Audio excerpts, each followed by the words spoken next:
So let's discuss some numerical practice based upon the order of reaction. So this is the first example with us, that is the calculate the order of overall reaction which has the rate expression. So you have given with the rate expression, rate equal to K, that is the rate constant, A, say this is the reaction A plus B like this. So these are the reactants components. So A raised to the power 1 by 2 and B raised to the power 3 by 2. So first of all, let's solve the first part. We have given, so rate equal to K, A raised to the some power say X and B raised to the some power Y. So what is order of reaction? Order of reaction क्या बनेगा? Order of reaction will be, it is denoted by N, that is X plus Y. So we have given X, what is X? That is 1 by 2 and plus 3 by 2. It will be, the LCM is 2, that is 1 plus 3, that is 4 by 2, the answer is 2. So the order of reaction यानी कि N क्या होगा मेरे पास 2 होगा. So first question का जो answer आएगा order of reaction का, that will be the 2. So that is the simple way we can calculate the order of reaction. So in the same way we will calculate the order of reaction of the B part. So B part is, say order of reaction say N equal to, that is 3 by 2 minus 1. So we can just write 1 by 1. So 2, 3 minus 1, that is 2 by 2, that will be equal to 1. So order of reaction यानी कि N की value क्या आ जाएगी यहाँ पे 1. So for this order of reaction will be 2 and for this order of reaction will be 1. So by this way we can calculate the order of reaction. Clear?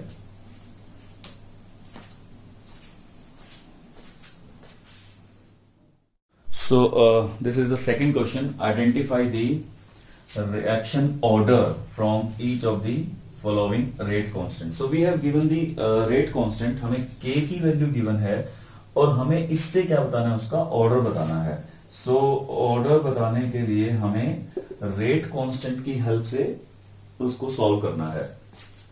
So as we know that we have to concentrate on the unit, हमें unit पर concentrate करना पड़ेगा. We have already discuss कि जैसे जैसे उसका order change होता है के का, यानी कि रेट कांस्टेंट का यूनिट भी चेंज होता है. So let's take a look. यहाँ पर देखते हैं कि उसको कैसे देखना है हमने. सो हमने देखा कि यहाँ पर हमारे पास यूनिट क्या है, लीटर पर मोल पर सेकेंड. सो यदि ये सेकेंड ऑर्डर का था तो यहाँ पर थोड़ा सा उसको मैं आपको बता देता हूँ. D R by D T minus में will be equal to, if it is of second order, so that will be equal to K A raise to the power 2. ठीक है, तो यहाँ पर माइनस नहीं आएगा. सो यहाँ पर this is of second order क्योंकि पावर 2 है यहाँ. सो के को हम क्या लिख सकते हैं, k will be equal to d r divided by a raise to the power 2, ये नीचे आ गया, इनटू डी टी. ये कल हमने सॉल्व भी किया था. सो यहां से एक कंसंट्रेशन टर्म, यहां से एक कंसंट्रेशन टर्म से कट कैंसिल हो जाएगी. सो 1 अपॉन, यहां पर भी कंसंट्रेशन है और यहां पर क्या है, टाइम है. सो यदि हम इसके यूनिट लिखते हैं तो यूनिट क्या लिखेंगे, so that is the mole पर लीटर एंड देन सेकेंड. तो हमारे पास इसके जो यूनिट बनेंगे वो क्या बनेंगे, लीटर ऊपर चला जाएगा तो लीटर पर मोल पर सेकेंड. तो शायद यही इसके यूनिट है, तो ये याद रखने पड़ेंगे. सो फर्स्ट का आंसर क्या आ जाएगा हमारे पास, तो answer of the first will be, it is of which order, second order.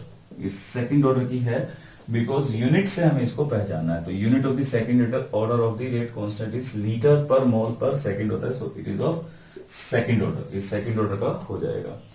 And the most important जो सेकंड पार्ट है उसको आपने हमेशा याद रखना है. This is the second inverse. सबसे छोटा यूनिट है, स्मॉलेस्ट यूनिट है, स्मॉलेस्ट यूनिट जो फर्स्ट ऑर्डर का है, it is of first order. ये फर्स्ट ऑर्डर का है, सबसे स्मॉल है, तो इसको आपको हमेशा ध्यान रखना है. दैट इज द पर सेकंड. तो ये तो आंख बंद करके भी आप लिख देंगे कि सेकंड का जो ऑर्डर होगा that is of first order. ये फर्स्ट ऑर्डर की है क्योंकि इसका यूनिट पर सेकंड है. ये तो बहुत अच्छे से ध्यान रखना है, आपके पास जितने भी मैक्सिमम क्वेश्चंस बनेंगे वो फर्स्ट ऑर्डर के बनने वाले हैं, तो इसको आपको अच्छे से कंसीडर करना है, दैट इज द पर second. Clear? This is the next question. So for a reaction, A plus B will give rise to the product. So we have this reaction. So these are the reactants actually. A plus में B. The rate law is given by. So this is the rate law. That is R. R denotes the rate of reaction. That is K. K is the rate constant. And these are the components of reactant A and B. And these are the powers. What is the order of reaction? So very simple. इसके अंदर हमने क्या करना है, simple जो जो powers हैं जैसे उसको ऐड कर देंगे। So R, R is given that K A raise to the power 1/2 and B raise to the power 2। So order of reaction will be, order of reaction that is N equal to X plus Y. What is the X? X क्या है यहाँ पे? 1/2 and this is 2, so that will be the that will be the 5/2, that is 2.5। so order of reaction, ये वाला वो case है जिसमें order of reaction fraction में आया है, ठीक है। so order of reaction can be in fraction, fraction में भी हो सकता है। so very simple, we have to just add the powers। so here is another question, the conversion of the molecules x to y।